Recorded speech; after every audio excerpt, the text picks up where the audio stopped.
parle du coup cinéma et boxe, les premiers qui viennent, c'est les Rocky, où du coup on baigne dedans depuis petit, tout le monde les regarde, tous en famille ou quoi, on les regarde et re-regarde.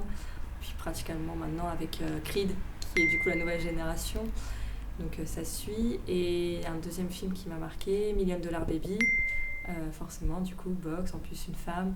Donc c'est vrai que c'est un très beau film et du coup voilà. Chez les jeunes, il y a pas cette, enfin, il y a pas cette différence entre garçons et filles. On commence, voilà, on boxe tous ensemble, soit garçons, filles, à l'entraînement. En compétition, c'est pareil, chez les jeunes, il y a vraiment filles d'un côté, garçons de l'autre, mais c'est du même niveau. Il ne va pas y avoir cette différence. La différence, ça va se faire vraiment côté adulte et dans les grandes compétitions, quand ça monte vraiment plus haut. Effectivement, là, il y a cette petite différence. On sent la différence d'être une femme ou un homme.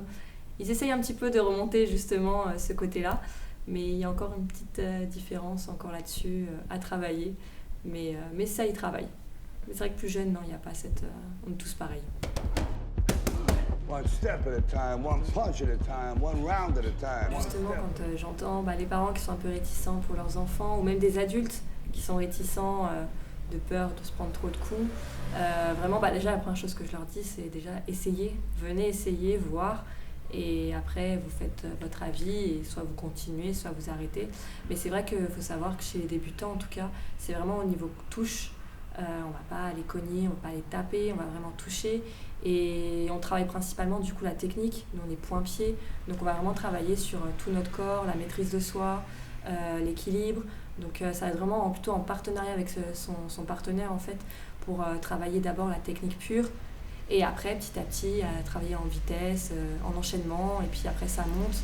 Il y a vraiment que ceux après derrière qui font de la compétition, eux portent un peu plus les coups, et voilà, c'est plus fluide. Mais chez les débutants, vraiment, on travaille d'abord cette technique, et c'est vrai que la plupart du temps, ça leur plaît et ils continuent.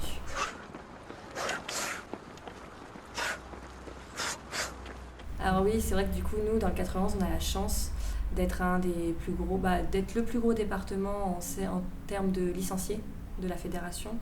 Et c'est surtout au niveau des challenges. C'est vrai que pour le coup, on est plutôt un département riche dessus parce qu'on organise, donc challenge, c'est les interclubs, on va dire, mais pour tout le département.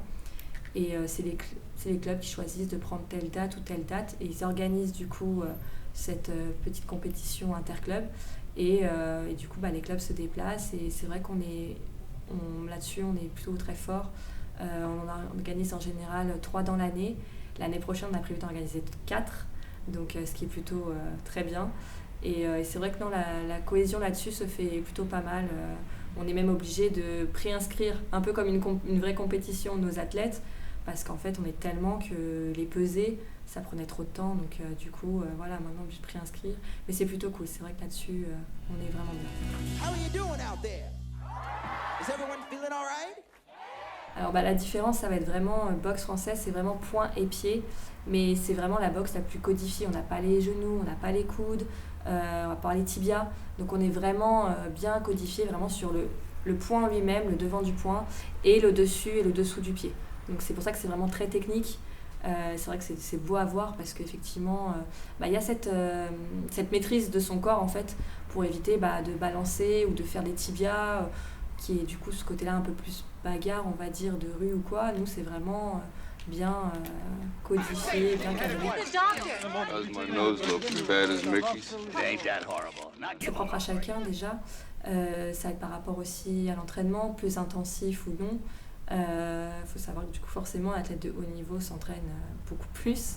Surtout dans la pratique du combat, parce que le haut niveau, il y a le côté assaut, parce que le côté touche reste du haut niveau aussi, hein. Il y a aussi, c'est vraiment séparé, il y a le côté assaut, côté combat, donc ces deux choses sont complètement différentes, on ne va pas préparer l'athlète pareil non plus, donc du coup c'est vrai que le côté assaut va être plus côté technique, toutes ces choses là, donc il va se préparer d'une certaine façon. Le côté combat, c'est là où du coup on risque le KO, donc forcément la préparation n'est pas la même non plus. Et après, voilà, les athlètes de haut niveau ont du coup tout ce qui est au niveau du médecin, au niveau ostéopathe, au niveau massage aussi de récupération, toutes ces choses-là, voilà, c'est mis en place. Et du coup, voilà, l'athlète gère aussi bien avec son entraîneur, le club, et puis les partenaires à côté, tout est important. Allez-y, testez, foncez, et puis après, vous verrez si ça vous plaît ou pas, mais en général, on finit par rester, ça prend.